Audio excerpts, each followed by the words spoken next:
Hello everyone. In today's video I am going to cover section 164 from CRPC. ठीक है, CRPC का जो section 164 है, इस सेक्शन को आज हम कवर करने वाले हैं। ये सेक्शन बहुत ही ज़्यादा इम्पॉर्टेंट है। आप इस सेक्शन को पूरी तरह से समझने के लिए इस वीडियो को फुल वॉच करें।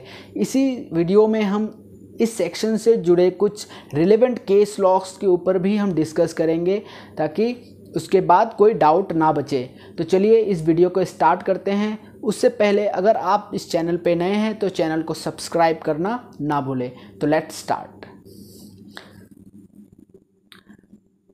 तो ये जो सेक्शन 164 है, ये section recording of confessions and statement, मतलब इसी सेक्शंस में स्टेटमेंट भी रिकॉर्ड किया जाता है एंड कन्फेशंस भी रिकॉर्ड किया जाएगा। किसके द्वारा? मैजिस्ट्रेट के द्वारा। ये सेक्शन मैजिस्ट्रेट को एम्पावर करता है कि वो कन्फेशनल स्टेटमेंट हो या नॉन कन्फेशनल स्टेटमेंट हो या फिर सिंपल स्टेटमेंट हो, विक्टिम का स्टेटमेंट हो, ये रिकॉर्ड कर सके। तो देखिए ये जो सेक्शन है ये इम्पॉर्टेंटली मेनली ये चार टाइप के स्टेटमेंट्स के ऊपर डील करता है। जो सबसे पहला ये कन्फेशनल स्टेटमेंट बाय एक्यूज्ड। इसमें क्या होता है, एक्यूज्ड अपना जुर्म कबूल करता है मैजिस्ट्रेट के सामने। Non confessional statement by accused, इसमें क्या होता है, एक्यूज्ड मैजिस्ट्रेट के सामने अपना जुर्म कबूल नहीं करता है। तीसरा जो है स्टेटमेंट ऑफ विक्टिम्स, इसमें क्या होता है, विक्टिम्स को मैजिस्ट्रेट के पास लेके जाया जाता है उसका स्टेटमेंट रिकॉर्ड करने के लिए। एंड जो चौथा है स्टेटमेंट बाय विटनेसेस, इसमें होता है क्या है कि विटनेसेस का जो स्टेटमेंट है वो रिकॉर्ड किया जाता है मैजिस्ट्रेट्स के सामने। ठीक है, तो चलिए आज के जो ये वीडियो है इसमें हम कन्फेशनल स्टेटमेंट बाय एक्यूज्ड को हम अच्छी तरह से विद केस लॉ समझेंगे। तो इस सेक्शंस को स्टार्ट करने से पहले इसमें हम जो समझेंगे कि कन्फेशनल स्टेटमेंट किस तरह से रिकॉर्ड किया जाता है, उसका प्रोसीड्यूर क्या होगा, तो इसमें बहुत सारे बातें हैं। तो इससे पहले हम एक चीज़ समझेंगे कि ये जो 164 जो ये कन्फेशनल स्टेटमेंट बाय एक्यूज्ड है, ये कब पिक्चर में आएगा, कब इस सेक्शन को इन्वोक किया जाता है, कब एक्यूज्ड को मैजिस्ट्रेट के पास लेके जाया जाता है। ठीक है, तो चलिए देखते हैं। तो इसमें क्या होता है, मान लीजिए एक्स ने वाई के अगेंस्ट में एक अपराध किया। एक्स ने वाई को बहुत बुरी तरह से मारा, मान लीजिए वाई का एक हाथ तोड़ दिया। तो एक्स ने कौन सा ऑफेंस कमिट किया, 325 के अंदर ग्रीवियस हार्ट का। ठीक है, 325 आईपीसी ऑफेंस कमिट किया। अब वाई ने क्या किया, एक एफआईआर लॉन्च करवाया। किसके अगेंस्ट? एक्स के अगेंस्ट। अब पुलिस क्या किया, इन्वेस्टिगेट किया। इन्वेस्टिगेट करने के बाद एक्स को अरेस्ट कर लिया गया। ठीक है, अब क्या है, एक्स मान लीजिए एक्स ने जो वाई के अगेंस्ट में अपराध किया है इसको वो कबूल करना चाहता है। तो क्या करेगा, पुलिस को क्या करना है, एक्स को लेके मैजिस्ट्रेट के पास प्रोड्यूस करना है। क्यों करना है ये भी समझना बहुत ज़्यादा ज़रूरी है। देखिए section 25 of Indian evidence act में ये क्लियरली बताया गया है कि ये जो एक्स है, ये जो एक्यूज्ड है, ये अगर कोई भी जुर्म पुलिस के सामने कबूल करे, इन्वेस्टिगेटिंग अथॉरिटी के सामने अगर कोई भी जुर्म कबूल करे तो वो कोर्ट में एडमिसिबल नहीं होगा। तो क्या करना पड़ेगा, अब एक्स को लेके आना पड़ेगा मैजिस्ट्रेट के पास। अब ये मैजिस्ट्रेट जो है एक्स का स्टेटमेंट रिकॉर्ड करेगा। कौन सा स्टेटमेंट? Confessional statement. तो इसका जो प्रोसेस है उसको हम देखते हैं। तो क्या हुआ, अब एक्यूज्ड को मैजिस्ट्रेट के सामने लाया गया। ठीक है, यानी कि एक्स को पकड़ के मैजिस्ट्रेट के सामने लाया गया कि ताकि वो अपना कन्फेशन रिकॉर्ड करवा सके। तो अभी क्या होता है, सेक्शन 164 जो है ये मैजिस्ट्रेट के ऊपर कुछ प्रोसीड्यूर या फिर कुछ ऑब्लिगेशन या कुछ ड्यूटीज इम्पोज करता है कि कुछ स्पेसिफिक प्रोविज़न, कुछ स्पेसिफिक प्रोसीड्यूर फॉलो करना है before recording the confessional statement. तो क्या है वो, जो पहला जो ड्यूटी बनता है मैजिस्ट्रेट का कि वो अपना आइडेंटिटी डिस्क्लोज करे, किसके सामने? एक्यूज्ड को बताए कि वो कौन है। जो दूसरा इंपॉर्टेंट ड्यूटी बनता है वो एक्यूज्ड को बताना ही है कि एक्यूज्ड इज नॉट बाउंड, वो एक्यूज्ड को बताएगा कि देखो आप बिल्कुल भी बाउंड नहीं हो अपना कन्फेशन करने के लिए, ठीक है, अपना जुर्म कबूल करने के लिए आप बिल्कुल भी बाउंड नहीं हो।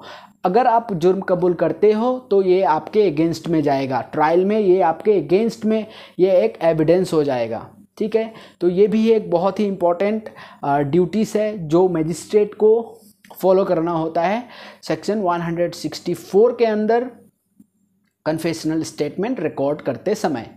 तो क्लियर है यहाँ तक। तो देखिए इसके बाद का जो है, अगर मान लीजिए उसके बाद जो होता है क्या कि मजिस्ट्रेट को ये भी देखना है कि एक्यूज्ड वॉलेंटरीली यानी कि खुद मर्जी से, अपने मर्जी से, यानी कि किसी के दबाव में नहीं, वो कन्फेशन करना चाहता है, ठीक है। तो ये भी मजिस्ट्रेट को क्वेश्चन आंसर के थ्रू में ये भी सेटिस्फाई होना होता है मजिस्ट्रेट को कि ये जो एक्यूज्ड है ये अपने मर्जी से ही कन्फेशन करना चाहता है, इसको कोई दबाव नहीं है, इसके ऊपर कोई प्रेशर नहीं है। ये कंफर्म होने के बाद ही मजिस्ट्रेट को 164 में कन्फेशनल स्टेटमेंट रिकॉर्ड करना होता है। तो ये कुछ स्टेटूटरी प्रोविजंस है, ये कुछ मैंडेटरी ड्यूटीज़ है मजिस्ट्रेट के ऊपर। अगर इनको फॉलो ना किया जाए तो वो जो कन्फेशनल स्टेटमेंट होता है वो इनवैलिड हो जाता है ट्रायल में। तो चलिए अब इसको और डिटेल में समझने के लिए हम कुछ केस लॉ का एग्जाम्पल्स लेते हैं। तो जो पहला केस लॉ है ये Mahavir Singh versus state of Haryana 2001 का केस है। तो इसमें क्या बताया गया देखिए, magistrate must give warning to accused, magistrate को वार्निंग देना पड़ेगा एक्यूज्ड को कि वो बिल्कुल भी बाउंड नहीं है अपना ऑफेंस कबूल करने के लिए, अपना जुर्म कबूल करने के लिए। अगर वो करता है तो ये उसके अगेंस्ट में जाएगा, ये इस केस में बताया गया था। तो जो दूसरा केस है यह है state of Assam versus Ravindranath Guha का केस है, 1981 का केस है। तो इसमें क्या हुआ था, इसमें जो गाइडलाइन जो आया था ये बताया गया, the magistrate must take care to see the requirement of section 164 must be fulfilled, ठीक है। तो जो 164 का रिक्वायरमेंट क्या है, वही कि उसको मजिस्ट्रेट को बताना है, अपना आइडेंटिटी डिस्क्लोज करना है, उसको वार्निंग देना है, यही सब ये जरूर देखना है कि सेक्शन 164 का जो भी रिक्वायरमेंट है ये फुलफिल होना बहुत ज़्यादा इम्पॉर्टेंट है। तो ठीक है, जो तीसरा केस है इसमें देखते हैं Sarwan Singh versus state of Punjab, ये केस है 1957 का। इसमें क्या बताया गया, the honourable supreme court has held that confession is invalid. अगर बताया गया कि कन्फेशन इनवैलिड हो जाएगा, कब, as the condition of section 164 are not fulfilled. तो सेक्शन 164 का देखिए जो कंडीशंस है, जो ड्यूटीज़ है, वो कितना ज़्यादा इंपॉर्टेंट है। अगर इसको फुलफिल नहीं किया गया तो वो ट्रायल में उसको उस कन्फेशनल स्टेटमेंट का कोई वैल्यू नहीं रहेगा। तो जो नेक्स्ट केस लॉ है इसको भी देखते हैं, ये है संकरिया वर्सेस स्टेट ऑफ राजस्थान, ये केस है 1972 का। तो इसमें क्या हुआ था, इसमें it was held that whenever the magistrate has to record confession the accused must be sent to judicial custody। तो इसमें क्या होता है देखिए कि मान लीजिए एक्यूज्ड ने अपना कन्फेशन कबूल किया, अपना जुर्म कबूल किया, तो ठीक है उसको तो जुडिशियल कस्टडी मिल जाएगा। एंड अगर उसने अपना जुर्म कबूल ना किया, नॉन कन्फेशनल स्टेटमेंट, वो अपना जुर्म कबूल नहीं करना चाहता है, तो इन डेट केस मजिस्ट्रेट उसको पुलिस रिमांड में नहीं देगा, पुलिस रिमांड में ले सकता है, पुलिस उसके ऊपर टॉर्चर करके फिर उससे जुर्म कबूल करवा सकता है। तो इसीलिए उसको अगेन पुलिस रिमांड में नहीं दिया जाता है। नेक्स्ट केस लॉ है तो इसको देखते हैं, in Kashmira Singh versus state of MP, ये AIR 1952 का केस है। तो इसमें क्या बताया गया था, it is not necessary to examine the magistrate who recorded it to prove confession. तो ये इसमें बताया गया कि ये नेसेसरी नहीं है कि जो मैजिस्ट्रेट द्वारा कन्फेशनल स्टेटमेंट रिकॉर्ड किया गया है उस मैजिस्ट्रेट को ट्रायल में कॉल किया जाए एज ए विटनेस एंड उनको क्रॉस किया जाए, ये नेसेसरी नहीं है। तो यही बताया गया। तो this is all about for today's video. I hope आपको हर एक प्रोविज़न पूरी तरह से क्लियर हो चुका होगा, आपके माइंड में कोई डाउट ना बचे।